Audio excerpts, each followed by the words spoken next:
Hello, everyone, and welcome to the North versus South FPL podcast featuring myself, Heath, and my co-host, State. How's it going, buddy? Marching on together. We're gonna stay up. I can't say we love you, Leeds, because I don't love them at all. But I did like their result of the weekend. But I'm good, Heath. I'm really good, And this is reminiscent of a few weeks ago when you sang about Shrewsbury Town when they beat my lot. It's I think karma. that was 3-0 as well. It was very much karma. And yeah. No, I'm with you, mate. I mean, if you're gonna give it out, you got to take it back. And as much as I know that hurt you to sing that song, it hurt me more. It was a very tough game to take in, especially given that it's pretty much curtains for us. But is what it is. I'm sure I'm going to mention it in this podcast, so we'll get to that at some point. So. Yeah, this week we've got so much going on. We've got our game week review of the week. We've got the Michael Keane shit list. We've got our North versus South mini league updates. We've got our FPL podcast review, which this week features FPL bangers. We've got our Mike Bassett quiz, and then we've got our game week preview. Obviously, it's been a couple of weeks since we've recorded, and obviously I'll take the blame for that due to no broadband in my new place. We had an international break. We had an international break as well. Yeah. Yeah, we decided to take stock, do certain things. Yep. I was on the stag do as well, to be fair, in that time. So yeah, timing was probably okay. And how did it go, mate? Oh, brilliant! The stag actually ended up being a mascot, 37-year-old mascot for Kendall Town FC against City of Liverpool. You can find it on Twitter, YouTube. The videos are there, and you see a 37-year-old man being taken out at a the Northwest Counties League game as a mascot. It is quite amusing, to be fair. He took it well. I did see the clip. I what I liked about it, I don't know if anyone else notices, but you could see he couldn't get off the pitch quick enough because of the awkwardness. But at the end, one of your mates, I think he went for a high five or a handshake or something, and he got completely blanked. He got completely mugged off. I was hoping it was yourself, but it wasn't you, mate. It was someone else who's obviously on the stag do, or maybe just a randomer. But your mate blagged him off completely, and yeah, it was very amusing. I think you guys did very well to get that set up, especially given that he was holding the hands with the player, and the player wasn't too much bigger than him either. So it's hilarious. I'd had a word with the skipper before the game, and I said, "Look, let's make this look as embarrassing as possible for me." He goes, "I've got it covered, don't you worry." So he's like, grabbed his hand, and then he tried. If you notice, he tried to stand next to him in the team lineup. Yes, he pulled him in front, and we're like, "No, you're in front of me, mate." Yes, I saw that. That was hilarious.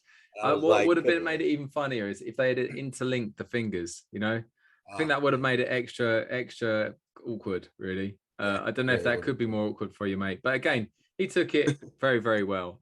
Also, I'm slightly disappointed, as I'm sure he is, that he wasn't out of it by then. So what happened there, mate? Come on. Well, don't worry, it was later on, trust me. Does he remember his time as a mascot? Can he remember anything about it?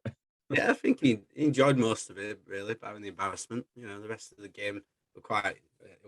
It was an all right match to watch, and entertaining enough with the beer and that. So, yeah, good. Really good.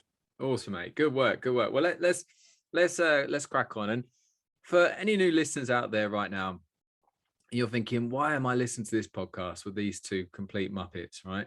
Well, there's a reason for it. We offer you some kind of niche that other people can't offer you, and the reason why is we give up our fantasy football life really for this podcast. We both pick a northern and a southern team. I can only pick players south of Aston Villa, and State can only pick players north of Norwich. So realistically, we're in a state where I am limited, he is limited, but what it does do is it gives us a chance to focus on our respective region, the north or the south. And ultimately, we can compete by looking at each other's teams, knowing that we can't pick each other's players. So it's a really good way for us to kind of look at things from different perspectives without having to think, oh, how am I going to get Salah in this week? For him to think, how am I going to get Son and Kane in this week? That's not a problem. The problem is that you've got to get enough quality throughout your whole team and you have to really make the most of it. So I think for us, like I say, this niche is something that we haven't seen anywhere else in the FPL community. And we hope that you enjoy. We hope that you understand where we're coming from. You know, with that in mind, I think it's probably a good idea to talk about our review of the week, mate. My final tally was 51 points. I didn't make any transfers this game week. That was a deliberate move. I just made one error in terms of my starting 11, to be fair, which I'll get on to. But yeah, 51 points. It all went downhill, really, for me when Chris Wood decided to take a little tumble over the West Brom goalkeeper, Jose Mahero de Sa. And when I say tumble, he got brought down by Sarr, and that really cost me a clean sheet because at that point, I don't think anyone was going to score a goal in that game until something like that happened. And that was probably also what cost me the game week once we get onto that, most likely. So, yeah, that didn't start things well. So I got 3 points from Sarr, Connor Cody, 2 points, Max Kilman, 2 points as well. Then in my other defenders, I had João Cancelo, who got 5 points for Man City, got an assist, his 9th of the season in the league. I also believe he got 1 bonus point as well, so he got 5 points. And then Virgil van Dijk got a big nil point because he got a yellow card, the big VVD. Definite yellow card. I don't know if you watched the game. It was a great game to watch. And there was, yeah, he knew what he was doing. It was a clever yellow card, is what I'd call it. Had to be done. Yeah, it did indeed. So then, yeah, so that was the defense. In my midfield, Mo Salah with 5 points. He got an assist. He's passed for Mane for the Liverpool second goal. Cornet with 2 points. I was going to take Cornet out, but I thought after they beat Everton and he got a goal and assist against Norwich, fancied him maybe to do something again, but obviously not. Then Kevin De Bruyne, star man, 9 points there for him with a goal. He got 2 bonus points as well. And then my captain was James Maddison. I went for him at home at Palace. He's in good form. I mean, he got an assist still. He got 1 bonus point. So so he got 6 points, which got me 12. So it's not wasn't terrible, but the cap. If I'd have captained De Bruyne, it'd have been an extra, 6 points, I suppose. There, but it was not quite there anyway. And up front, Saint-Maximin. I mean, he looks so good, like when you see him play, but he's not really doing much in terms of fantasy points. So he just got 2, and then Timo Pukki, who's having a great bit of form at the moment. In the last 4 game weeks, he's been doing pretty well. To be fair, he got another goal.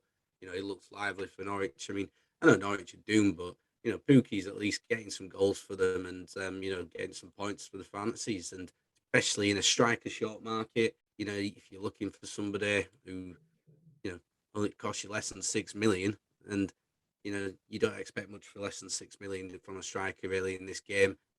But he'll get you some points, to be fair, and he's always playing. So I think, he's obviously done a good job there with 9 points. Then my bench, McGovern in net, 0 points. Williams was my third sub. Brandon Williams, he got 1 point. He won't come in. Calvert-Lewin, my other sub, he got just the 2 points. Then my nightmare, the guy I was going to bring in for Cornet or Kilman, and it was Mr. Anthony Gordon. Take a Bowson, 10 points he got for his goal. He got 3 bonus points. I mean, it was one of those things. He only got the 3 bonus points because he got the winning goal. And, well, let's be honest, Harry Maguire scored the winning goal, really, if you want to think about it. He put the ball in the back of the net, So, but, when things are going shit, they're going shit for Harry Maguire, that's for sure. But, yes.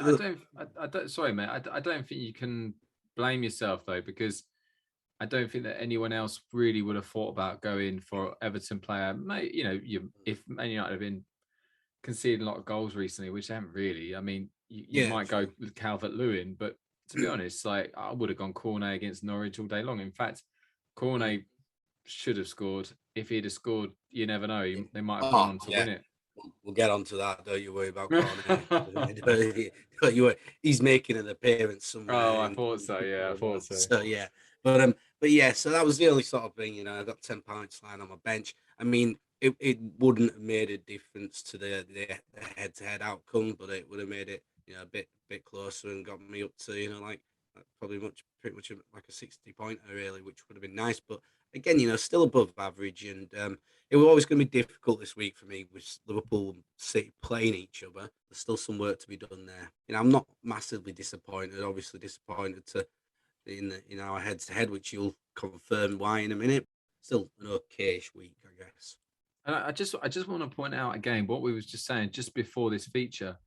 The reason why this in our mind, the nicheness of this podcast, if nicheness is even a word, you can pick Pookie, and other people in the community probably wouldn't think about him because he's a dangerous pick given Norwich are bottom of the league. But there aren't many strikers out there, so we're always going to have 6 strikers. We're always going to have, 10 midfielders. You're always going to have like 10 defenders and 4 goalkeepers to talk about each week from different regions.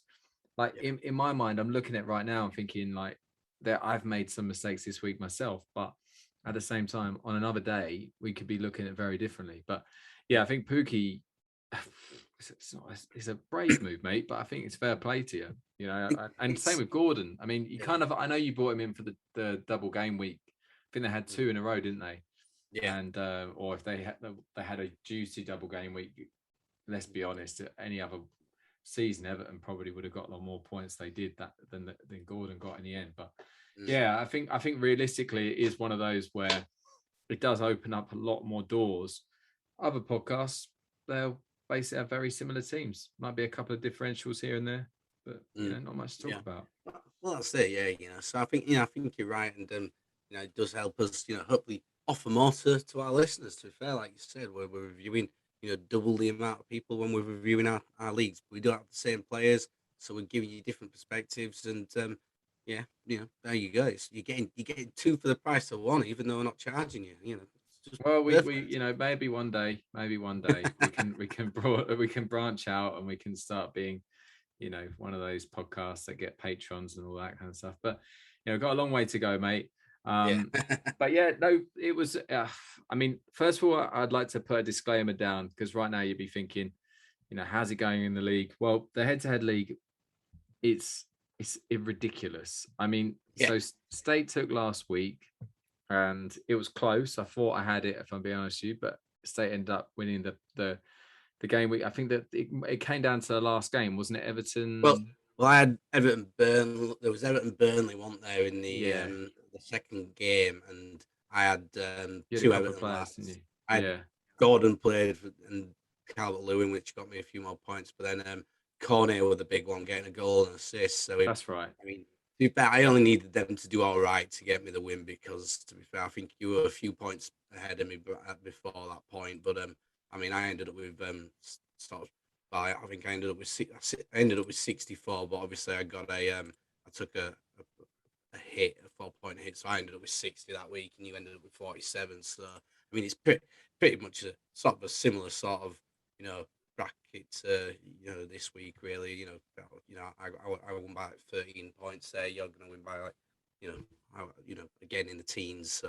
But yeah, it was that really made it stand out, and Corney's performance was the big difference, really. To be fair, yeah, and to be honest, like it was, you couldn't be mad at Maxwell because at the end of the day, at the time, I did think, oh, that's brilliant for Watford. Not good for the FPL team, but brilliant for Watford, and obviously it doesn't matter now anyway. But yeah, so we're now it's 31 points between us. State is still ahead on points, but it's 48 points each, 16 wins and 16 losses each.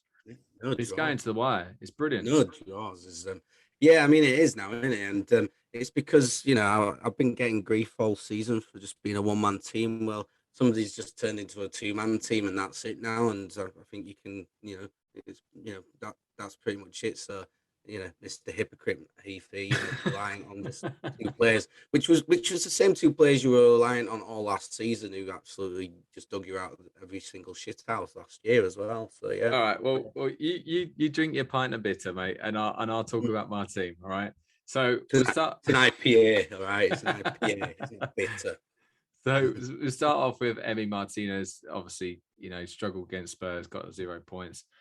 Then we have Reece James, which I'll be honest with you, he just he draws you in as the Trent Alexander-Arnold of the South, but unfortunately, just he doesn't play anywhere near as many games as Trent. And when he's hot, he's unbelievable. Obviously, he gets double figures and stuff, and you need a player like that. Unfortunately, I should have probably thought about how they were going to. If I'd be honest with you, I brought him in a couple of weeks ago, looking at the fact that they had Real Madrid in the Champions League, and I thought that's going to be a pretty tough round. I did actually think they'd probably just about sneak it through, but I thought if they don't, then Reece James is perfect because they should be playing him after they get knocked out. Well, they're not quite out yet, but they should be out, really. Who knows? You never know, I guess. But yeah, he's been a bit of a mistake. Last couple of weeks, he's just, he's let me down, but it's what it is. Just managing his minutes, aren't they, for all these different competitions they're in. Then I made a real bad mistake. So Kieran Tierney got injured. He was out for the season. And I thought, well, I've got to get him out. Who's the best defender right now in the South? And it's Matt Doherty. And I just thought, I have to bring him in. I would be foolish, given his form, given that State can't pick him, not to jump on the bandwagon here. So I did that. And what did I do? Well, I did have two free. Yeah, I cursed him. I had 2 free transfers. So I brought in Jared Bowen. Bowen had shown a bit since he's come back from his injury. Kulusevski has been good, but he's got assists. He might get an assist here, he might get an assist there. Keane and Son are going nowhere, obviously. So how am I going to get Doherty in? Well, Kulusevski had to make way. And that was a big mistake because you know what I'm thinking right now? How am I going to get Kulusevski back in my team and get Doherty out? Anyway, so Doherty just at one point obviously got injured. And Reguilon, the other guy who I've had in my team previously, obviously came in, got a clean sheet, but can't be mad. Rudiger, he's been solid for me this season. He got 6 points. Saka, a bit of a letdown. Glad that Kane played because he was my vice captain. I don't know why, but I guess I thought that maybe Arsenal were going to get something out of Brighton at home, but fair play to Brighton. They took the chances. They did well. Yeah, they deserved to win. Coutinho, I'll be honest again. I mean, he was close to being on the bench, but in the end, I just stuck with him. Again, he's got holes in him. They were at home to Spurs, so I didn't expect them to get hammered like they did. Bowen, just the 2 points. Disappointing. Playing Brentford. I don't know. I guess I kind of thought that, West Ham would still be trying to push for the top 4, but it feels like they've kind of lost that momentum now, and it feels like they're just focusing solely on Europe and, trying to get past Leon. Yeah, that's right. Yeah. And the superstar in my team, basically been the superstar all season, really. He's had a bit of a poor run for maybe 6 or 7 game weeks before last game week or the week before, I don't know. But basically, he was having a bit of a mare under Conte, getting a couple of, 5, 6, 7 points every now and then. But now he's hitting form, son. And the only negative is that I keep getting the Kane Son captaincy around the wrong way. I had Kane last week. I think that's right. Yeah, I think I had Kane last week as captain, and Son outscored him. And no, sorry, yeah, no, that's right, yeah. And then the week before that, both weeks, yeah, that's right. And then the week before that, I had Son, and Kane got 3 assists. But again, can't be too mad. So Son 21 points, Lacazette just 2 points. Kane was my captain with 10 points. He got 20, obviously. And then I should be finishing on a high, like my captain, but I'm going to go on a different type of high. Ivan Toney, honestly, like this guy, I looked at like who to bring in a couple of weeks ago, and I saw he's playing Chelsea, and I thought, well, I bring him in Eriksen in because it seems to be some kind of thing going on at Brentford. They've been getting points. They've been scoring goals. It felt like Eriksen might have been the missing link, and it feels like that might be the case. I'm not saying Eriksen's going to go on a spree of goals and assists or anything, but Toney, on the other hand, I mean, he got a hat-trick against Norwich, got 2 against Burnley, got an assist against Chelsea, and then this week against West Ham, he got a goal and assist. I mean, if you're not thinking of trying to get him into your team, then there's something wrong with you, really, because there's not many strikers to pick from, as we were saying, and he's definitely on form. Definitely. And guess who they got playing next? Well, exactly. It's definitely it's guaranteed to get you know, well, if he can get three against, three against someone like Norwich, he's probably going to get 10 against someone like Watford, because Watford are even worse defensively, I think, these days. So yeah, Yeah, definitely. we'll get to that. Oh So yeah, don't you worry. I'll yeah, get to that we'll before get to you do. that. Trust me. So my bench was Foster, just a 1 point. Ericsson with 3 points. Walker Peters fortunately didn't have to come on because Reece James did play, because Walker Peters got a -1, and Luca Dean, I mean, he's another one I've got to get rid of him. Really, he's been a bit of a letdown recently. But yeah, You all in get all, rid of, lad. You get rid of. Let's oh, talk about that. all in all, 68 points. Very, very happy. It's great when things go your way, but I think that the whole Kane Son thing is just crazy. It is a bit like the Mo Salah situation in a season where you just go, it's got to finish soon. You can't keep doing this. Nah, But I like think it Conte, can I don't now. know what he's done. He's put something in their drink or something, and they just So, yeah. tell you what, Kane's just playing ridiculously at the moment. And I mean, look, right, he hasn't scored in his last 3 games, right? So the most big time you'd be thinking, oh, that's a problem. Because especially when Spurs have scored 12 goals in the last 3 games, and he hasn't scored any of them in the league, right? But he has got 7 assists in those 3 games. He got a hat trick of assists against West Ham, hat trick of assists against Villa. His little flick on header for Son. Oh, it's unbelievable. Now, his awareness. His range of passing is ridiculous for a strike. I don't think I've seen another striker in maybe Rooney was probably just as good of a passer, but with the sort of vision Kane's got on the ball, yeah, he can finish and he does score goals, but I mean, his passing is fucking ridiculous. His awareness is fantastic. When he drops deep, it works for Spurs, because obviously they've got Son running beyond him, Kulusevski and whoever, and then if the wing backs are doing it, so it works when Spurs play that way, and it's fine. He'll want to get goals, I'm sure, but at the same time, he's played a masterclass. I mean, how he didn't get any bonus points against Villa is beyond me. It's beyond a joke, that is, but it's because of the way the stats work, I guess, because he didn't get any, but he got 3 assists. He was Son scored a hat trick, yeah, but I think Kane was still the best player on the pitch for me, definitely. Do you think though? Question here for you. I've seen this on Twitter quite a lot in the recent weeks, maybe the recent months, but do you think that because Harry Kane's English, he gets a lot more credit, and that in the league in general, if you're an English talent, you get taken to another level compared to non-English players? Do you think Name an there's a bias example. in the Premier League? So Phil Foden, is Phil Foden better than Pedri, for instance? Pedri, who's not in the Premier League, he's playing in If Barcelona.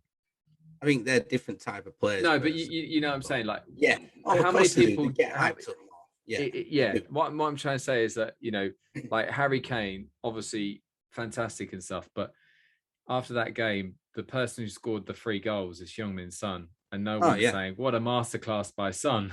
They are, but I think at the same time is it's easy to everyone's going to pick the person who generally scores the hat trick, but you gotta look at other factors as well. I mean, Son does what he does brilliantly, and he's massively underrated. Son, there's no doubt about it. But then again, everyone's put, he's, you know, everyone still knows that you want to get Son in your team, and a lot of people do have him in there. They talk about him a lot, so I don't necessarily think he gets overlooked, but yeah, of course, English players get hype in this country. They're always going there. But you go to Spain, the hype is about Pedri in Spain. They won't be thinking about Foden and players like that, will they? They'll be thinking Pedri and whatnot. So I think it's every country is probably guilty of it, not just the Premier But League. the only difference is that when we get to major tournaments, their players still turn up and ours don't. I mean, Oh, I don't know. We've been in semi-final and final last 2 tournaments, so we've Italy aren't even making the next World Cup, so they don't even turn up in qualifying. Spain were they made it to the semis, didn't they, in the last Euros? I think they'll do well, and they've got some talent. But I think our players have been turning up. I think it's all dependent on the team El Gareth chooses. We got a nice favourable draw in the World Cup, haven't we? So that should mean that we get knocked out in the group stages. We tend to not do as well sometimes in lesser groups, but who knows? But now I think there's always hype about English players, but you look at Foden, everything he does on the ball is quality, and that Pedri is the same at Barcelona, absolute quality footballers, and these are future world beaters, and hopefully Foden will do it a lot better than Pedri will, which will be beneficial for England. Of course. Well, all right, okay, so that answers that question. The English players are far better, far more superior than any other footballer, other nationality around the world. I think it's more the fact that the English Premier League's the better league, in my opinion. Yeah, and to be fair as well, actually, if you think back tougher league as well. Yeah, you think back to when, like, 90s and stuff, Italian football, and people be talking about the players in the Italian league more than they would be talking about the English players or the English league. Yeah. So, okay. So yeah, but yes, no, I mean, talking to players though, Heath, we go on to our shit list next, don't we? Oh, I'm looking forward to this, right? But you gotta avoid saying a certain player on the shit list, all right?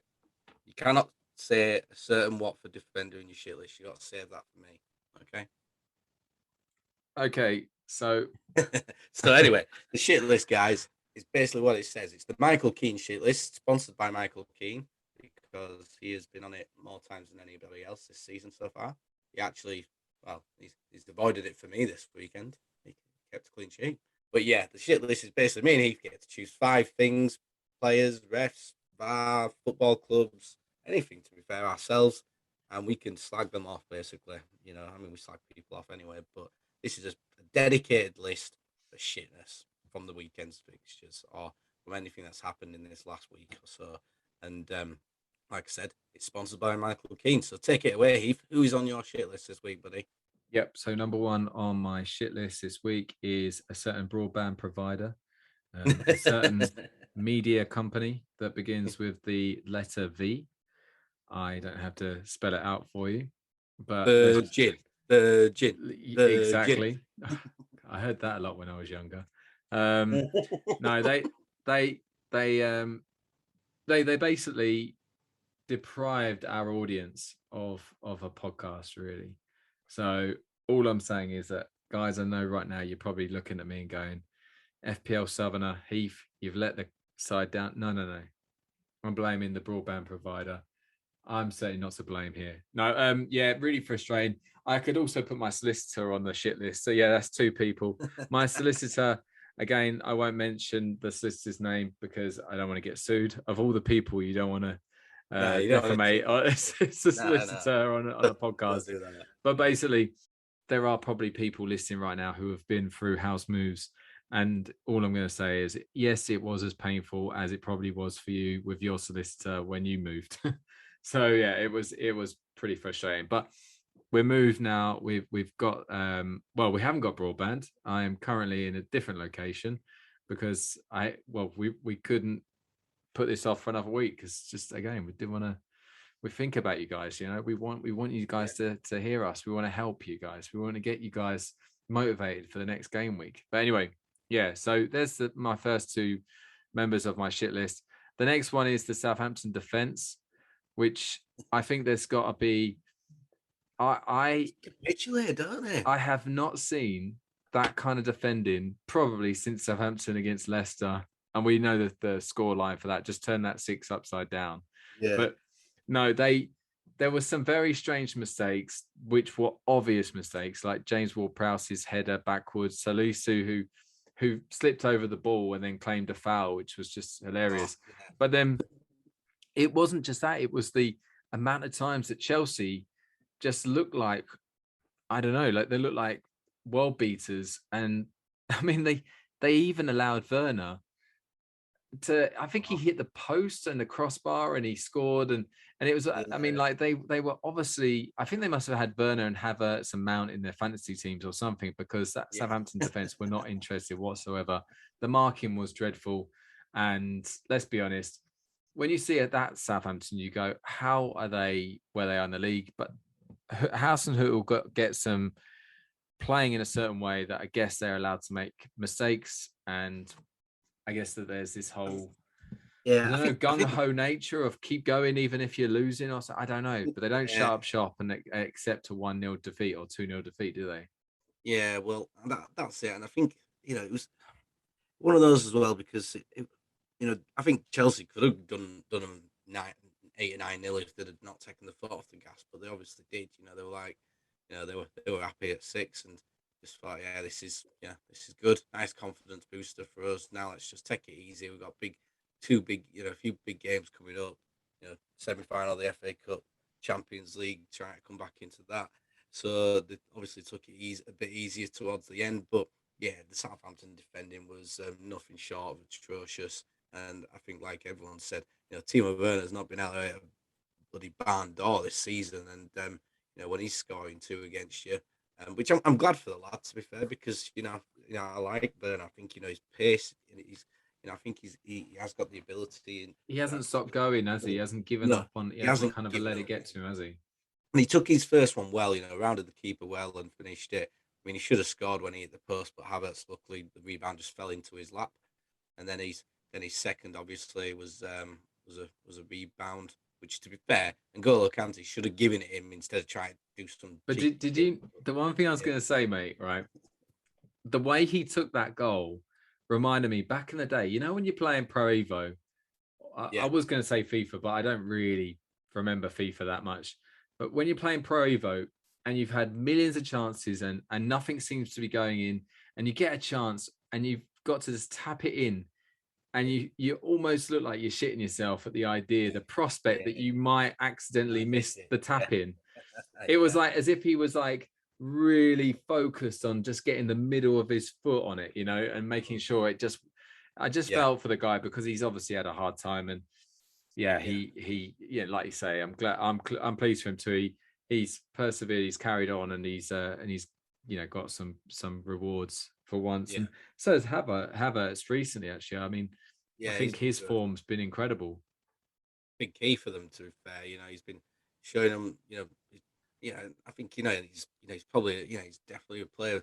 If you're not looking at him in your fancy teams, you should be, because I know he didn't play up front this weekend, but he's playing as their main man up the middle, isn't he? He's Havertz. He's a big lad. He's good in the air. He's got a great touch on him. So, and he's scoring goals, isn't he? So it's he's a midfielder who's playing as a striker, which then only like your prime sort of look at, aren't they, for to get a bit differential. So he's 7.9 million, and his form's pretty good, to be fair. I think he scored 5 goals in his last 5 games. That's good scoring form, to be fair. And Chelsea have they've got Arsenal obviously next, then West Ham, Everton, Wolves, Leeds, Man U, Leicester, Watford. So they've got games where you'd fancy him to get some goals, to be fair.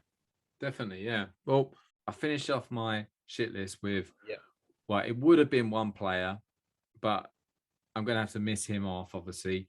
But the next guy is Ronaldo and Man United, but Ronaldo specifically. Now, I personally think is ridiculous what he did, by hitting the kid's hand, hitting the phone out of his hand. I thought he just looked like a spoiled brat who just hadn't got his own way, and he obviously lashed out. When you see an 11-year-old do that, you're annoyed at the idea that they've allowed their kind of emotions to build up enough that they've lashed out. Him doing that is just so unprofessional, and of all the people, he gets frustrated. He's the kind of player who gets stick every single week. Why would he do it then and there and then? It's ridiculous. Although, and what annoys me the most about it is that you do that, and guess what happens? The news report is, instead of just Ronaldo hits kid's hand, hits kid's hand and phone breaks, whatever, offers him free trips to Old Trafford. It then turns into, young brave child, bruised, autistic, has kind of like only just, I don't know. It's like these news. Like he's going to lose his hand. It's like he's going to lose a limb, isn't it? Yeah. But the problem is that Ronaldo's done that to himself by putting himself in that situation, and I guess that's just a lesson that everyone has to learn from that. Is that the stupidest thing in the moment, in the heat of the moment. All he had to do was walk down that tunnel and just, I don't know, punch the door or kick the door or something, take the Yeah, frustration out on himself or on some kind of inanimate object or something like that. The fact is that the moment you do it in front of the camera to, member of the public or yeah, whatever, it's just awful. Even to be fair, even if he launched himself into a tackle, people would have understood, because ultimately he's doing it against a other footballer, not some kid. But yeah, it was awful. And Man United as well. I mean, I think they deserve a mention here as well. The idea that they can't. I mean, they had a couple of chances, but let's be honest, Everton have been in terrible form. Man yeah, United were the best team for them to probably play at the moment, because they just don't look. Matic, you see him for the build up for the goal, yeah. just I mean, dreadful. yeah. I think they're just. I mean, Matic now, his best days are behind him, aren't they? And I think it's not. It's they miss the someone like you know McTominay probably he's obviously better than that, but United, yeah, they lack leaders, they lack a real spine in the side. There's just not, it's not there, and I'm sure what they won't give for like a Roy Keane character in that dressing room or in the team right now. It takes someone like him were there. God, there'd be some people getting broken legs in training with what they're doing at the moment. They didn't offer too much. I mean, yeah, Pickford obviously got he made a few good saves. He made a couple of good saves from Rashford, didn't he, in the first half? But barring that, United, yeah, they weren't threatening much, really, were they? And Everton just outworked them, outfought them, and I think that were it was a massive 3 points for them, especially after the Burnley defeat, the previous in the previous games, and well, they lost to Burnley and West Ham, didn't they, in that same game week? And I think, yeah, it was a huge win for them. Obviously, not great news for you guys, but Everton being at home in the next game as well. They'll fancy getting some out of Leicester at home, and to get another win there, and you pretty much thinking, well, if Burnley don't win and Everton win the next game, they're pretty much safe, aren't they? Then you'd think, but yeah, it was. United are just shocking at the moment. They really are. They've just not got there's so much missing from them. Their transitional phase is not good for them. I mean, they've lost 8 games now this season, drawn 9, won 14.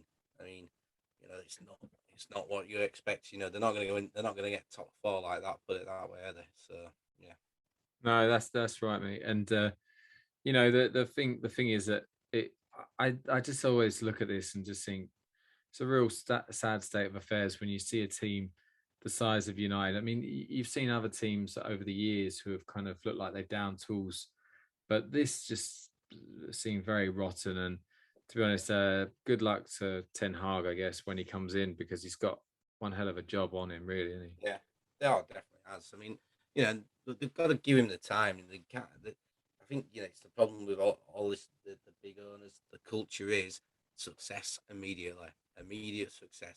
Well, success doesn't happen immediately. It takes a bit of time. Man City start spending money, but they didn't win anything for a few years at first. Chelsea were the same. The Abramovich millions came in. They went through a few managers, and then Mourinho took over. But at United, no one's coming into a ready-made title-winning side or ship. They need to give somebody time. They were giving Solskjaer a bit of time, but then obviously they ran out of patience there, went down a different route. If they bring on someone like Ten Hag, they can't just expect him to make them into a wonderful team all of a sudden. Look at Conte at Spurs. It's going to take him time. He's battling hard and getting him into a position where they've got the probably favourites for the top 4 now. A few weeks ago they weren't. Arsenal were, and then Arsenal have had a little bit of a stutter in their form, but it's still going to be tight between them two. But can Conte, with another window behind him, start getting him into more than just a top 4 challenging team? That'll remain to be seen. I don't think he can, because I think Liverpool and City are just so much better than everyone else in the league. There's no magic one that someone's just going to make it all better all of a sudden for Man United. It's got to take time. They've got to be patient. I think the fans will be patient with someone if they're doing the right thing. but it's the owners that are, you've got to, they're the ones who make these decisions at the end of the day, isn't it? So yeah, be interesting to see what'll happen in the summer Yeah, for them. Big clear out. So, definitely, mate. Definitely, mate. So, yeah, that's my shit list. Obviously, yeah, you right. crack Let's on. let's go with your one, which I'm sure you were going to put in there. A certain Watford defender who had an absolute belter of a game at the weekend. It was a fantastic performance. He made me laugh. He made me smile, and he made Leeds fans laugh and smile. I'm sure. I'm surprised that he didn't get bonus points for Leeds. Really, to be fair, he could have even got assists, and that's Mr. Samir at the back. I hope that was the one you were thinking, because Yes, yes, it he was was indeed. absolutely dreadful. I mean, it was it the first goal where his header was, or his little clearance just past basically 2 yards. That was That's right. fantastic. And then in the second half, oh, brilliant. I can't remember who passed it like across to him, with Kamara, maybe, I think, or someone. Or Kayembe, it might have No, been. it was Kamara. That's right. Kamara tried to play a little inside pass. Yeah. And then Samir just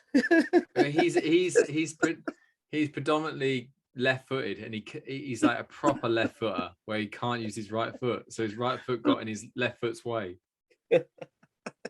just fantastic. I mean, I don't know if you look. I look at BBC for like average for the player ratings that they put in there. I think you can vote. You vote for them or something. And I was surprised that Samir wasn't actually the lowest rated player. Kayembe was 2.75 on there. Josh King 2.77. Cuckoo at 3.21. Then Samir at 3.24. Now Solid. 3.24. He's still shit out of 10, obviously, but I'm surprised he wasn't the lowest, to be honest, there, because it was two fantastic mistakes, which just epitomised real quality. And that's the sort of skill you don't get, that skill in the Premier League. You get it in the standard I still play out on a Saturday, to be honest with you. So yeah, well done, Samir. I'll see you at Atlanteans next season, pal. You can come play for us. Yeah, So, yeah. I think it's very much the story of our season, which is very much like, I don't think that we've been that much worse than teams we played against, but when it comes to those key moments, instead of taking chances, we've normally given chances away. And unfortunately, I think any Leeds fan who was at the game the other day will probably put their hands up and go, that was never a 3-0 victory. However, we handed to them on a platter by making those terrible mistakes. Although you have to say something about Rafinha's knee slide. I mean, that is a shocker. That got a really... yeah. Well, I know. I mean, good strike though from him. Good strike from Jack Harrison as well. Yeah. Both hit the ball well there. But yeah, I mean, like you said, yeah, Watford did present them with a couple of chances. There was a chance in the second half as well. So watching the highlights back earlier, just to kind of remind myself of how poor it was. And but when the I think Llorente had a chance, and I was just watching it thinking, oh my God, like, I don't even think anyone picked up on that, but that was nearly a hat trick of mistakes, because Llorente loses Samir yeah in the penalty area. And yeah, just a bad day for him. Few more weeks like that, Samir, you could be becoming joint sponsor of our shit list. So yeah, you keep it going. So the Michael Keane Samir shit list. Yeah. Then we've got Man United. I won't go into too much depth about Man United. We've already discussed them pretty much. But Man United are on my shit list just because of just what they are right now is just shocking. Any Man United fans out there enjoying it? I bet you are, you fuckers. Yeah. Never mind. You had plenty of years of success, so it's about time things come around. Do you know what, mate? Though it's actually gone beyond the point of being funny. Though it's actually got to the point where it's actually quite sad. And you've seen a few of the bigger teams going through these moments and just thinking, God, how it's bad enough supporting a smaller club and it being shit, but how must it feel when you're used to success and seeing trophies year in, year out? I just wonder what's happening to all those glory fans who start supporting United in the 90s. What are they doing now? Now they realise, holy shit, we took this on in the 90s, some in maybe the early 2000s. Mate, they've been wearing light blue for a long time. Yeah, they're gonna they moved on pretty sharpish. Yeah, they've gone to Man City. Have they gone worse? Have they gone Liverpool? at least supporting Watford now. At least Watford, they get promoted every other season. So there you go, get some success. Who knows? Then one of the games that I was watching, I was watching Match of the Day the other night, and there was a moment just in Match of the Day where in the penalty area, I don't know if you saw it, but um, lad lad just went down injured. Giannoulis from Norwich. He just got a little shove in the side, barely touched. He made an almighty squeal. It was a pathetic squeal. I mean, God, it's like someone had shot the fucker in the nuts or something, because he just was like, ah. And I was just like, oh my God, it's so embarrassing listening to that. You could even hear it on Match of the Day, the squeal. That's how bad it was. And the guy had barely touched him. And I just thought, mate, you're going on my shit list for that, because that's just pathetic. All right. You don't need to be doing that. He was just trying to get someone booked for something. He was in his own penalty area, so it's not like he was going to get, he was just being absolute shithousery. I don't like that in a footballer. I know everyone does it and that, but I just think it's poor. But the squeal just made it go on the shit list, to be fair. It was absolutely funny, to be fair. I pissed myself. I rewound it about 5 times just to double check it was him doing it, so that I didn't get it wrong in that. So yeah, it's not that he'll be listening, but any Norwich fans out there, give him some shit for that next time, all right? We don't, right? Poor fella. Then we go on to Mr. Cornet on the shit list. What a miss! What a miss, son! Oh, the other week we were saying take a bow, son. This time we're saying, yeah, take a bow into the fucking sea, sunshine, and let the sharks eat you away, because that was horrible. Not only do you cost my dream team points by doing that, but you cost your team.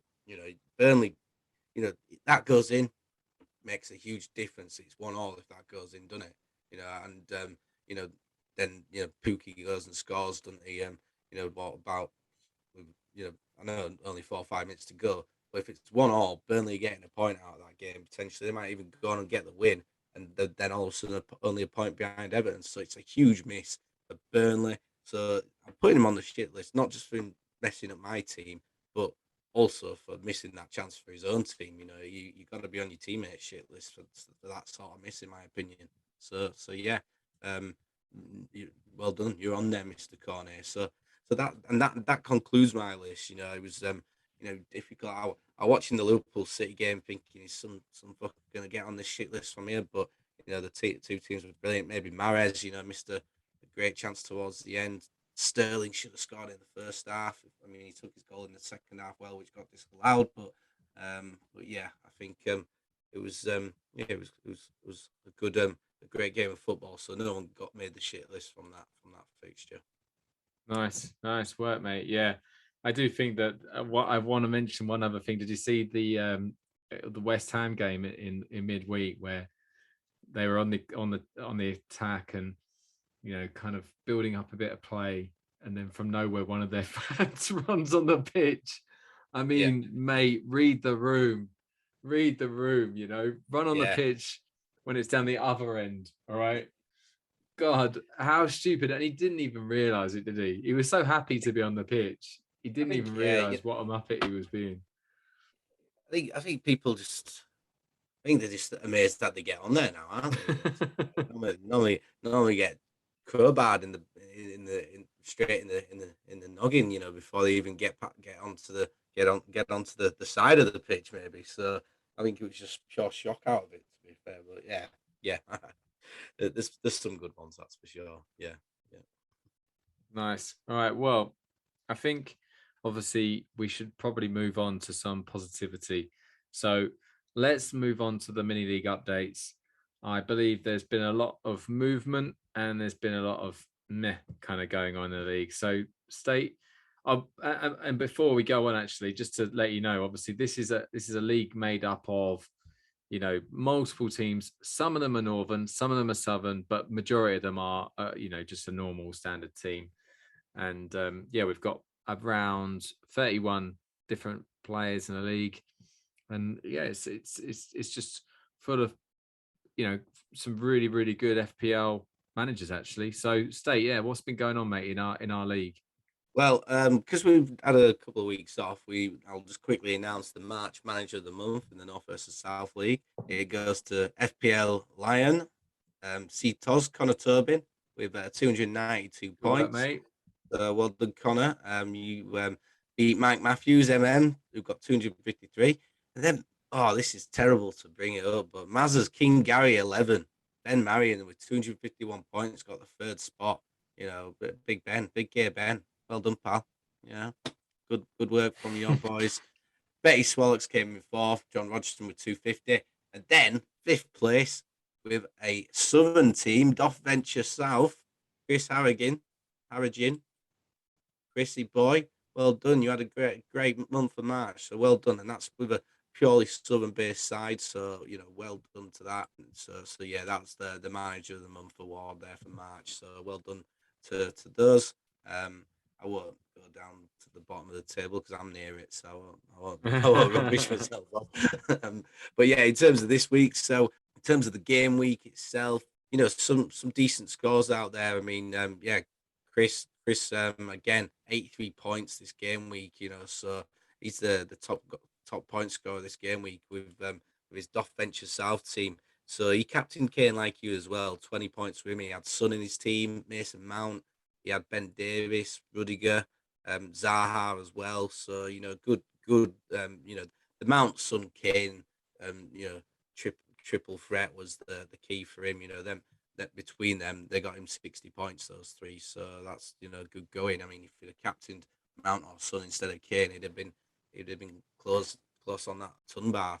To be fair, he'd been nearly hitting the 100 mark. So yeah, he did well, and he didn't make any transfers either. It was a 0 transfer week from him. So yeah, good week. Other top scorer was Connor Tobin with 78 points. He with a good game week. Again, Captain Kane, he's got Kulusevski in there, Tony, Trent, Cancelo, Rudiger, Havertz, Maddison, Salah. Yeah, he's got a good side there, to be fair. Fair play. Yeah, that's right. So yeah, he did really well with 78. Sean Convey 76. Bailey Mark 74 points with the 11 Optimists. Good name, that the 11 Optimists. I don't think we mentioned you before. So yeah, some good scores there. A few others in the 70s. Big Ben again 71 points. Denty with McGinn and Tonic 72.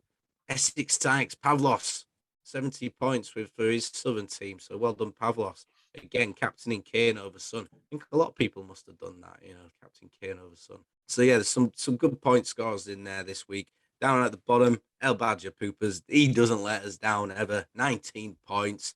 Captain's Lukaku still. Greenwood, he doesn't do anything, obviously, other than go to jail. So he's not making any headroads. He's El Badgers. And Sam Diamond, 26 points he got. Again, I don't think he's been touching his team either. So yeah, so those two not doing too cracking. In terms of the overall, we've got still leading at the top, Kevin Bernard with 2,122 points with his team Crucible FC. He's 61 points clear of second place, which is Connor Tobin with his FP line, 2,061. And then John Rogerson, Betty Swallows FC. I know he's going to feel aggrieved because we let more people in, partway through the season. He's in third place on 2,041. So, not doing badly there. And I think I'm in 12th place. Heath, you're up to 14th. We're getting tight, even in this league. Never mind, just as head-to-head, pal. So it's all going. You're 31 points behind me overall. So it's nervous, it was mate. about. No, not yet. I've got form and I've got consistency in fucking these sort of things up. So it doesn't make me nervous anymore. It's like. I just expect it to happen.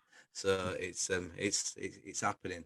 I've seen a 120 point lead disappear in terms of the overall scores, but I've never been massively in front in our head to head. So that's where the real drama is still to come though.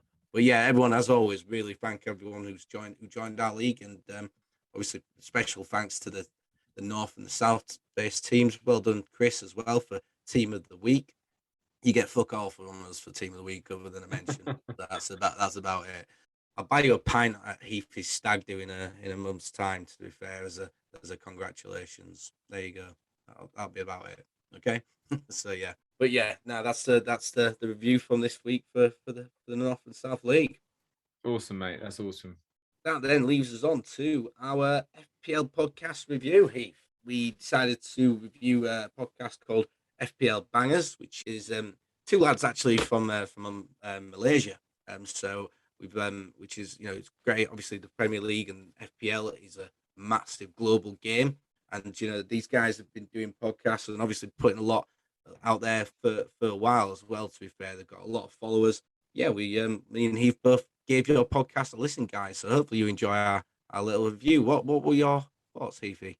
Yeah, I've been, if I'm being totally honest with you, mate, I was a bit up and down with this podcast. Like there's two very chill guys who know so much about FPL that they put us to shame. They really do.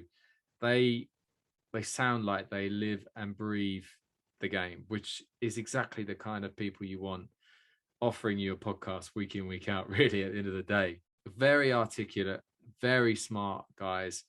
They literally get straight to the point. There's no messing around.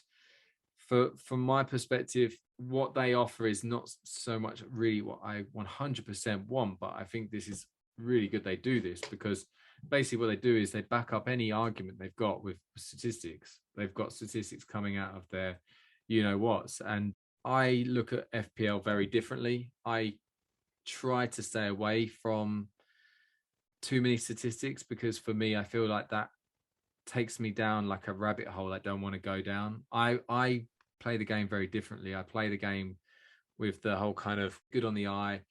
Do I get a good feel for them? I want to watch the games. I want to understand them. I don't want to read about players and what the statistics say. I think realistically, you can kind of get an idea after a while if a player I've got to be honest, Rafinha, when he first came on the scene, I could see he was obviously a very good player. He was involved with everything that Leeds did. He's for me a no-brainer. I didn't think they were going to have such a bad season this year, but if I had have had a normal team, I would have picked him for most of the season, because he's that kind of player. It's exciting to have, and he's not too expensive. But they will be looking at him and taking him out of their team, saying that his stats just don't back up his kind of value and a place in the team. But they're probably right, to be fair to them.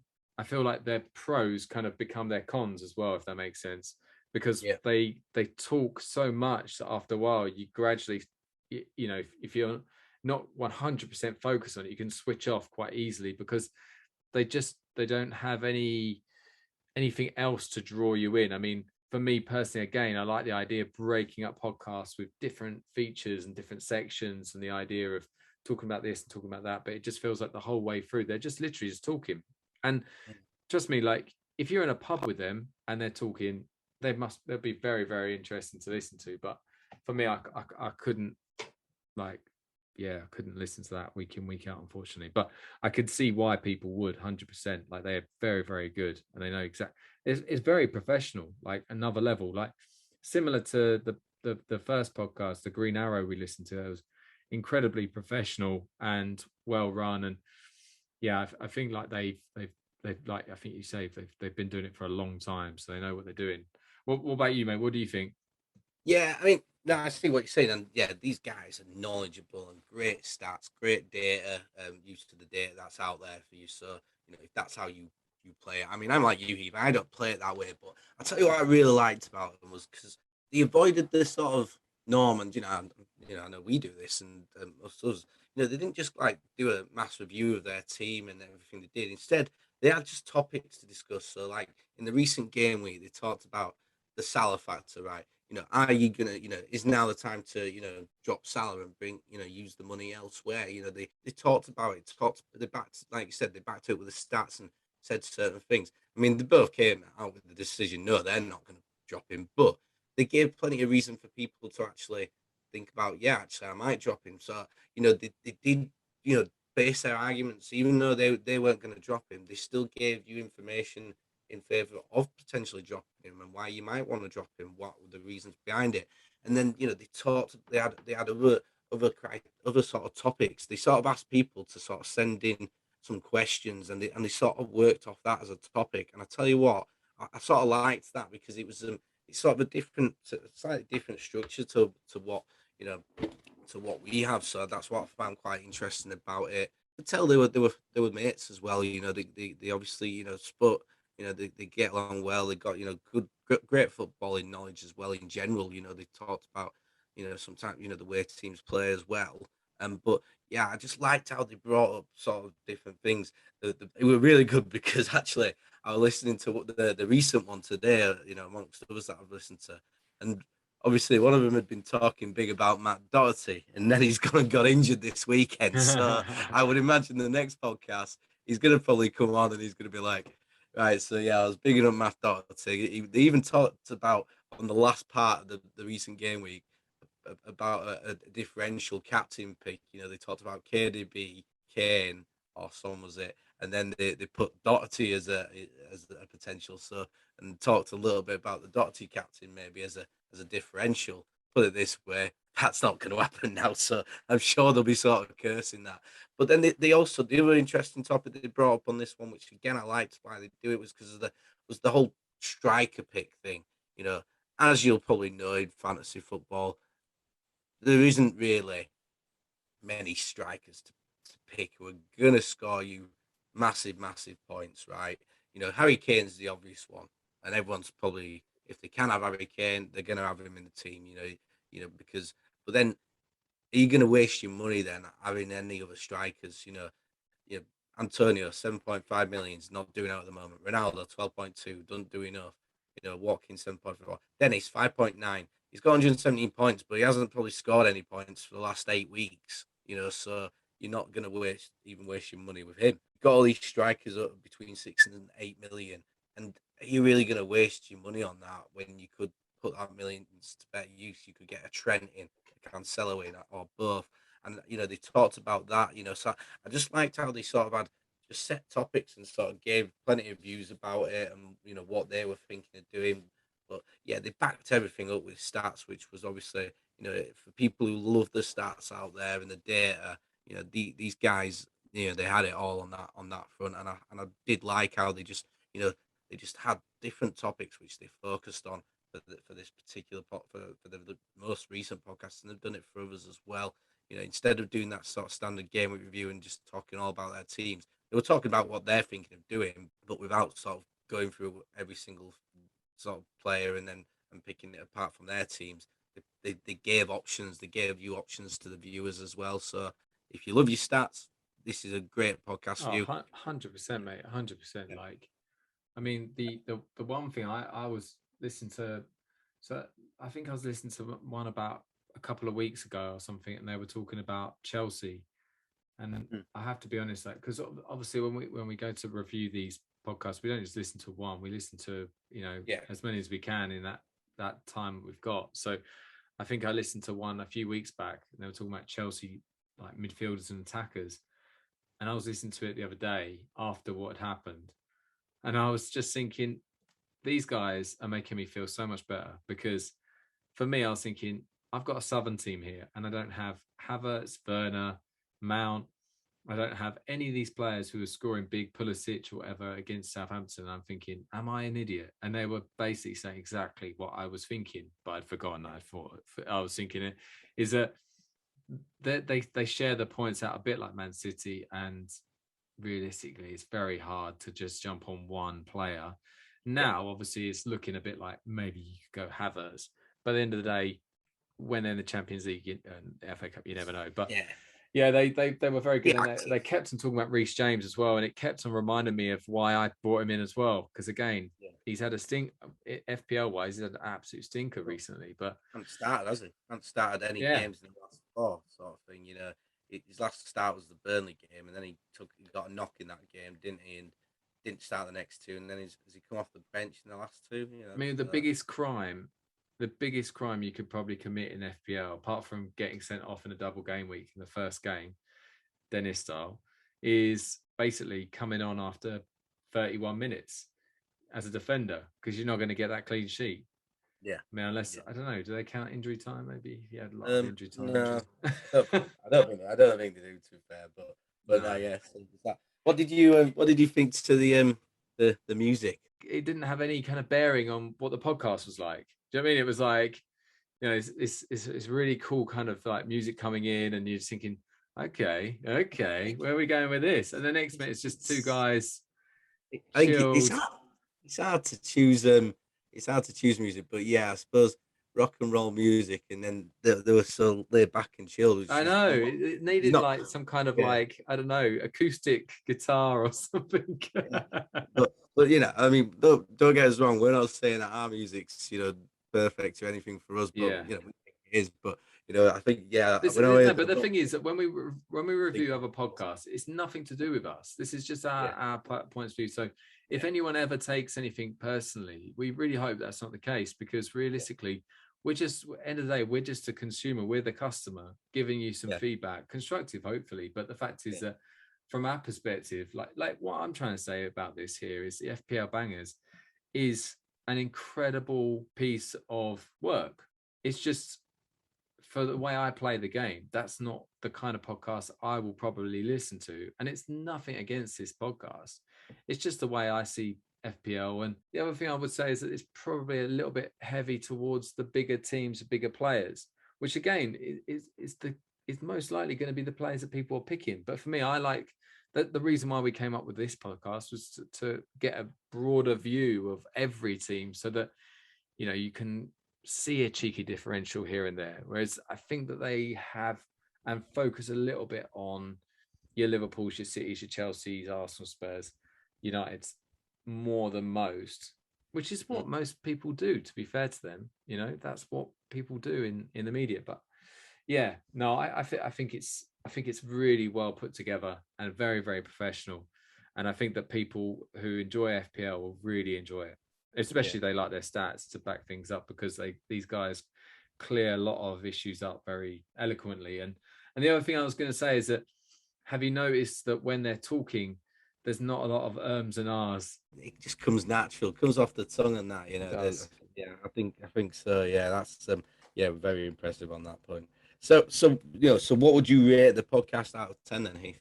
So as a podcast, I would say I would have to put it at 8. As something I would like, I would probably put it at 6. So I'm going to put it as a 7 Would you recommend it? to FPL players who like to dive deep into FPL. Yes, 100%. Yeah, Anyone else, I think they might struggle a little bit. yeah. And would you listen to it again? Probably not. No. How about yourself, mate?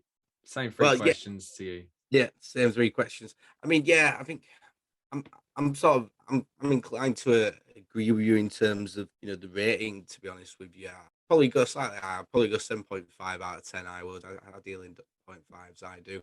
Would I recommend it? Definitely. I think it was an easy listen as well. To be fair, in terms of for me, I mean, I don't listen to as many podcasts as you do. Probably it's short. It's it's about 40 minutes long.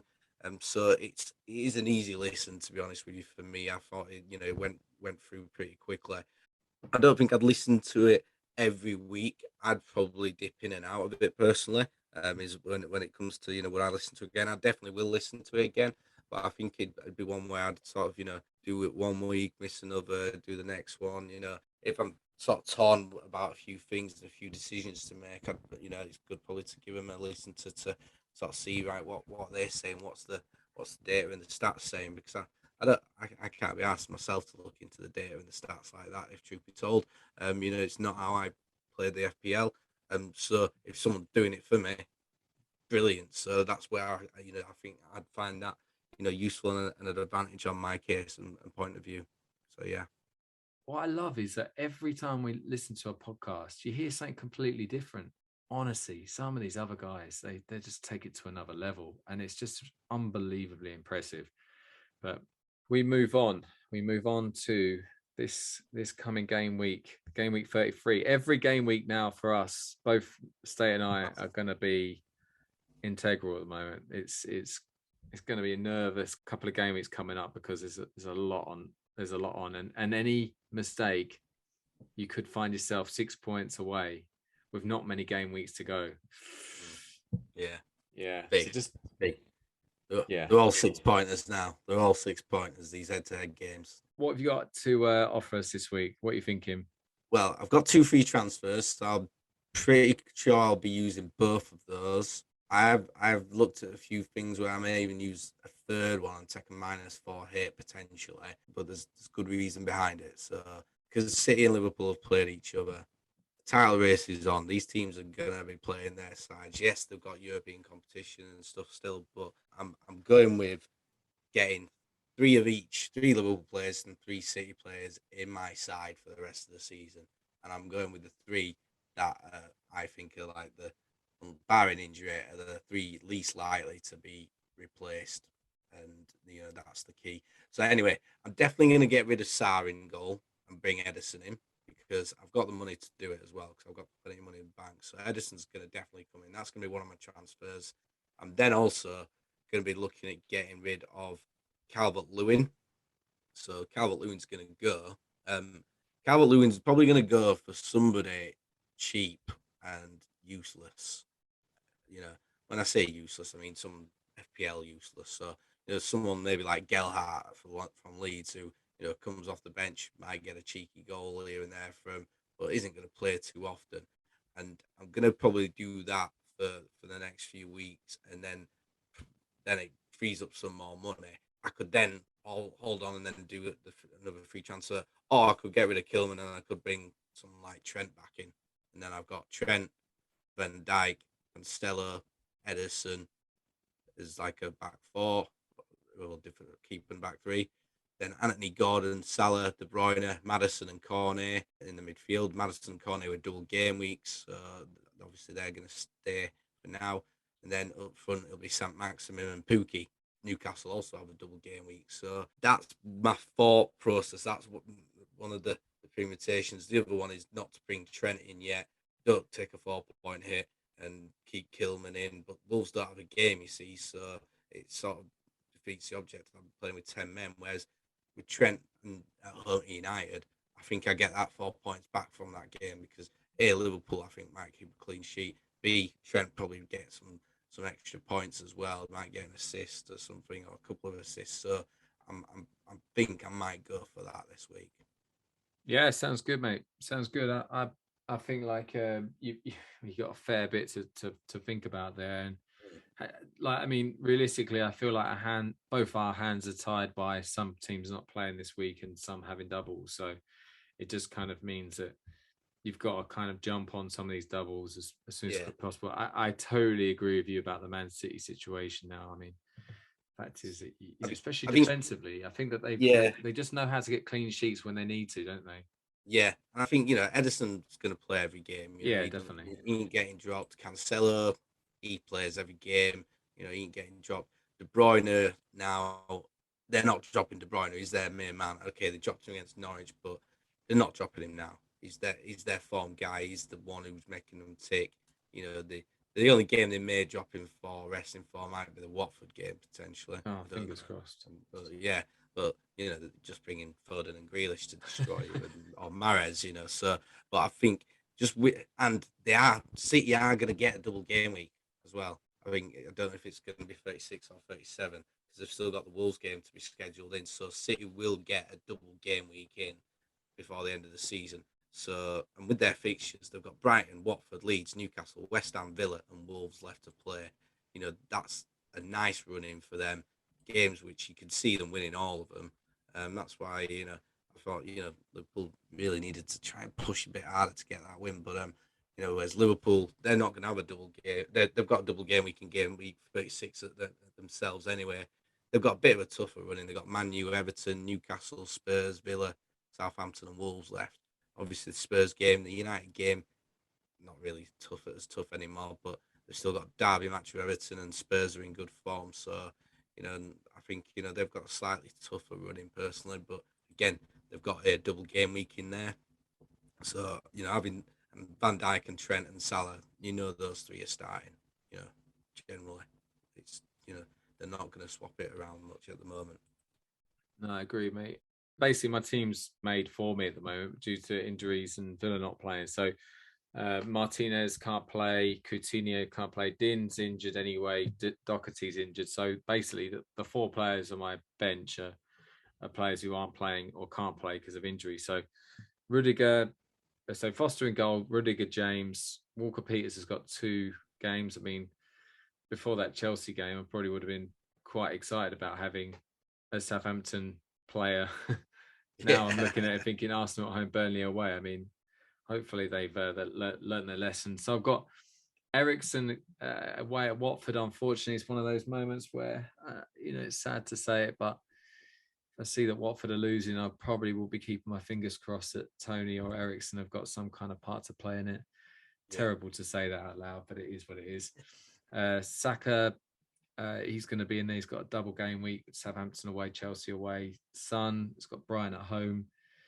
Bowen has got Burnley at home. Then I've got Tony, like I say, Lacazette, and Harry Kane. At the moment, my captain is going to be on Harry Kane, but it's so tempting when you've got a double game week, to go for Saka or Lacazette because they've got a double game week. But I think I'm going to hold out and just go, you know what, Spurs at the moment, they just seem to be scoring goals for fun.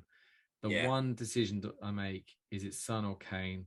I'll just have to make it up when I get closer to it. But the one thing I might do is I might take out either Luca Din or Doherty, probably more Doherty because he looks like he's out for the season, and bring in like someone like White or someone like that who's got a double game week. Maybe I can't really bring in another Southampton defender. That'd be terrible, but especially after what I just said.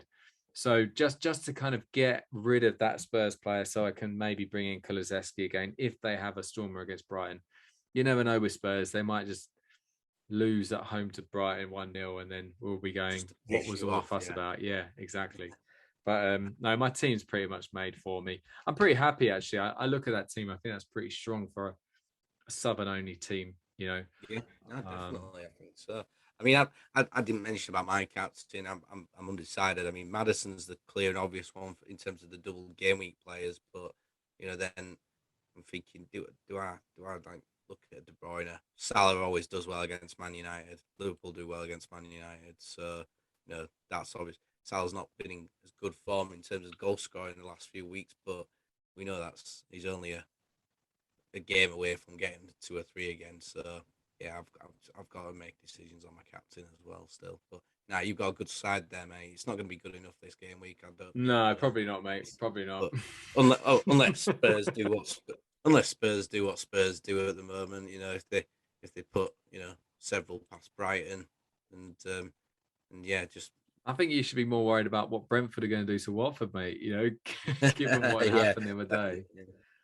Maybe I should make Tony captain, but yeah, famous last words. But yeah, that's our game week review. But that we have to get to this quiz. We have the best. It was quoted as the best British film since Bridget Jones. It's packed with laughs from end to end. A winner. Mike Bassett, England manager. That's our quiz today. In 2001, from nowhere, State and I were basically handed this beautiful piece of art in the film that is Mike Bassett, England manager, which is basically a spoof of a documentary about Graham Taylor, the late great Graham Taylor. And unfortunately, that was obviously his downfall when he was as England manager. He decided to accept some independent company to basically make a documentary while England were in basically about to get knocked out of the. Well, I think he was just the idea. Actually, was at the time he was just going to allow them to just follow him while they go through the qualifiers with the optimism that they were going to win the qualifiers, no problem, get to the World Cup, and it just didn't happen, unfortunately, for Graham Taylor. It didn't. Did you go to the cinema to see this film? I did. I can't remember, mate. I got to be honest with you, it's such a long time ago. I'm pretty sure I probably would have remembered it. I mean, if I had done, but it was an absolute barnstormer, wasn't it? And I mean, it's one of those films. I feel like, for me, that when you get an English film that a lot of people haven't watched outside of England, if that makes sense, it gets this cult kind of following that anyone in England's probably watched it, especially football fans or independent film fans or whatever. But there's other films like the hooligan films and stuff like that they just get quoted because they're just ridiculous and the dialogue's terrible. But this one's different. It's got a good heart. And we're not reviewing it, by the way, and just talking about it. But I love it. It's easily one of the best films out there. There's not many good football films out there, to be fair, and this one has to be, without a doubt, head and shoulders above anything that comes close. I think Dream Team was close for football entertainment of the TV show back in the day, but again, it kind of went over the top and it lost its way. But basically, I'm going to give you some questions. I'm not going to give you options because you watched it. I was going to give you options, but I'm not. I've also made some questions more difficult where I was going to give you points for a certain amount of answers. I'm now going to expect you to answer with the full amount of answers. It'll become clear when we start doing the quiz. But we have got 12 questions, and I'm going to say that if you can get above, I'm normally quite, I think you've got to get 8. I think you've got to get 8, right? If you get 8, you can give me a fine. If you can't get 8, so if you get 7 or less, I'll give you a fine. Do you agree to that? Yeah, I'm fine. I agree. I'm all right with you. Okay, so the first question of the Mike Bassett England manager quiz is: what cup does Mike Bassett win for Norwich City? I made a note of this when I watched it because I'm like, Mr. Clutch Cup. 1-0, you bastard. To be fair, I remembered that anyway because I went the Mr. Clutch Cup. What a name. Okay, who does Mike Bassett replace in the England job? Oh man, it's right. I know the last name. It's the first name that I'm between. So the last name's Cope. Something Cope. He suffered a heart attack. Peter or Phil. I'm gonna go for Peter. Peter Cope.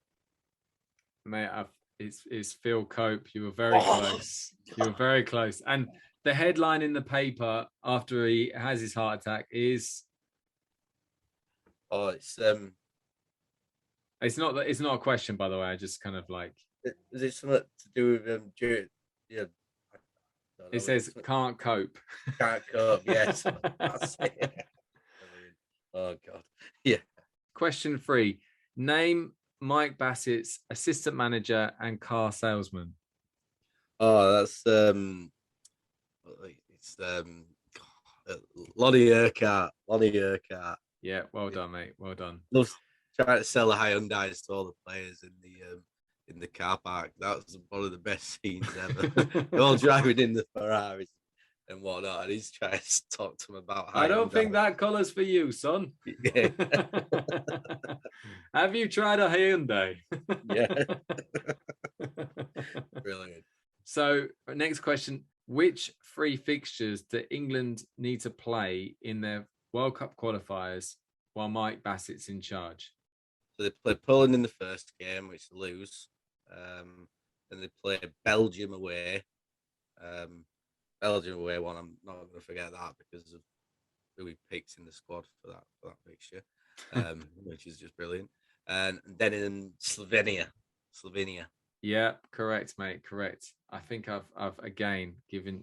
You've done your research. To be fair, you've done your research because these aren't easy. This next one is probably going to be quite an easy one. Who scores for England in Bassett's first game? Right, Tonkinson. Kevin Tonkinson. Good work. Okay. Now, during the Slovenia game, Gary Wackett gets sent off. How does he get sent off? So, well, he starts by like absolutely taking somebody out, and then because the guy's on the floor, he starts just beating the shit out of him, punching the shit out of him. and then Bassett even says, "That's never a red card." and then he gets up. Referee gives him the red card, and he looks shocked. Yeah. I love it. Brilliant. What have I done? What? Come on! I'm just beating the shit out of him. There's something wrong with that. Okay, who beats Turkey to help England qualify for the World Cup? Luxembourg. Nice.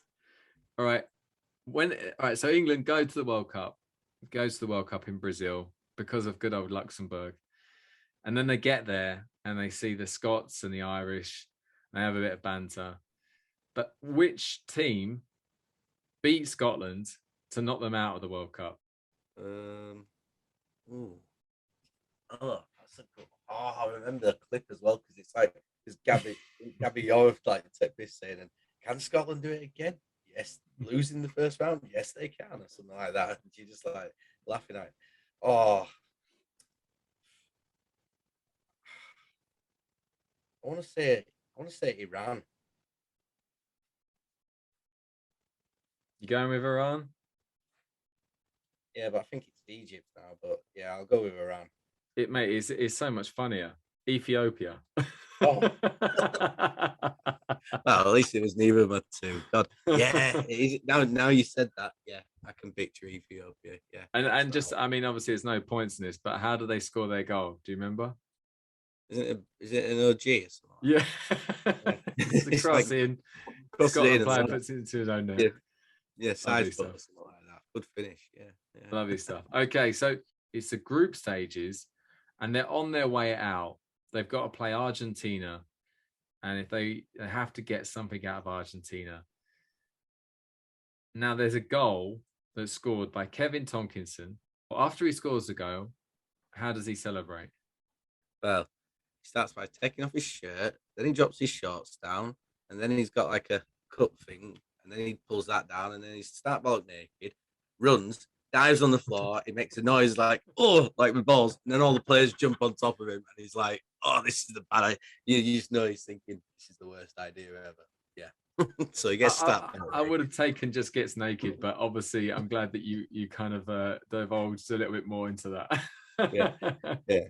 It was, it was just brilliant. I mean, surely he'd been sent off for a celebration like that in today's modern game, definitely. Okay, the next question is in that Argentina game, and this is a very difficult question, but he does the Maradona-esque kind of run. He gets the ball, takes on. Can you name one of the Argentinian defenders he runs past? No, I cannot. I'll go with Mendoza. No, it was the only one I can really remember is Bastardo. Brilliant. No, I didn't pay any attention to the Argentinian names. I never can actually either. So yeah. Next question, you got to give both answers to get the 1 point, right? So, how far did England get in the World Cup, and who do they eventually lose to? So they get to the semis and they lose to Brazil, That is correct. who go on to win the trophy. That's correct. I'm in fine territory already, so it doesn't really matter about this last one. But this last one, okay. How many ex-football players have a line in the film and name them? How many ex-footballers? So Barry Venison. He has one. Yeah. Pele. Yeah. Ronaldo's there you go, mate. Yeah. There you go. So you've won it in style. You got 9 out of 11, right? 9 out of 12. Yeah, I think so. Yeah. Yeah, that's right. 9 out of 12. Yeah. Congratulations. Yeah, he's asked what they think about England's Mike Bassett, doesn't he? And he just goes, yeah. Okay. I think translates to who. Yeah. But yeah. That's the quiz, mate. I mean, to be honest, like I say, it's a bit kind of convoluted because of initially, like I say, I thought you weren't going to have a chance to watch it, so I didn't want to make it too difficult. And then when I found out you watched it, I had to change it about a bit. Hence El Bastardo coming into it. What you need to what you should be doing right now is three cheers for Ramirez, but 3 cheers for State instead. Hip hip. Hip hip. Hip hip. Shut up. But bloody England does, not Mexico. I love it. I love it. And all right, okay. So, I mean, realistically, I am now going to get a fine. I feel like it's been a while since one of us has been fined. It's been a while since you've got fucking fined. I'll tell you that. So, yeah. Feel free, give me a fine. It's well deserved. You've worked hard for that. Like I say, you did your work research, to be fair. Well, fine for you. Fine for you. Well, I'll tell you what, since you were considering not giving a captain to one of your double game week players, I'll say that you cannot captain, right? I'd say you cannot captain someone from Spurs this weekend. That is harsh. It is harsh. You're right. I take that back. All right. Right. I don't want to be too harsh because you use that against me if I beat you by 3 points. At the end It's of the fine. It's season. fine. It's fine. It's fine. Yeah. Don't worry. So there you go. Use one of your double game week players. That's what you got to do there. Really. I'm Okay. putting you down on that. It's going to be Walker Peters. be. It was all going swimmingly until then. Now it's gone. We've got a bit of a bitter taste in our mouths over here down south. But jokes aside, no, it's been brilliant to be back. I've got to be honest. I've really missed this. I think sometimes you can kind of you can forget the best things in life, and this podcast is easily one of the best things in life at the moment for hopefully for everyone, but certainly for us. But yeah, I just wanted to kind of let you guys know that we're always here, all ears for you guys. So great news. I'm sure you've all been sitting there desperately trying to get in contact with the North versus South Twitter page. You've been going, why is it suspended? What the fuck have these guys done?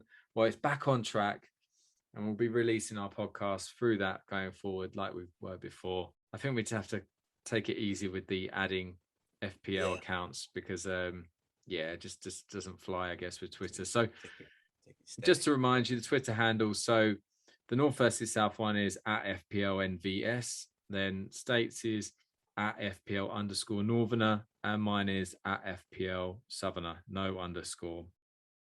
Thank you so much for listening. We're going to be back on track again. This, like I say, the international break and the week off that we had last week is just obviously kind of like a one-off thing, really. We'll be back in track and doing our weekly stuff every week for you guys. Anything you want to add, State, at all before we go? Nah, just thanks everyone for obviously listening, and hopefully, fingers crossed, you enjoy the podcast, enjoy the quiz. Do take the quiz. Where can they watch my? Oh, actually, this is the thing. We need to tell them before they do the quiz. Where can they watch my Bassett England Manager? What streaming services do you use? YouTube. YouTube's it's on there for free. You can get it on the links where it's like split into like 8 parts of like 8. That is the proper northern way to watch a film, isn't it? So, but they all just lead on to the next one. So you've not got like I think I only had like 2 adverts, 3 20-second adverts in it all. So yeah. So you don't even have to pay for it. So there you go, even better. Yeah. Awesome, mate. Awesome. Well, I'm glad we plugged that. And also, guys, don't forget, if you get a chance, listen to FPL Bangers. That's definitely worth a listen to. I also think, like, realistically, we have to plug Big at the Back as well. Yeah. Those guys doing a fantastic job. Ever since we reviewed them, we've been listening to their. Well, I don't know if you've been listening to their podcast, but I've been listening. It's been really, really good. Those guys have been doing a really, really good job, and they're going. We might even do a collaboration end of season review, right? Potentially, it's very much on the cards. Yeah. So we'll see how that goes. But yeah, guys, give Big at the Back a listen to if you haven't already, and FPL Bangers. Thank you again, and yeah, good luck in your game week. We will see you next week. We will indeed. All the best, guys.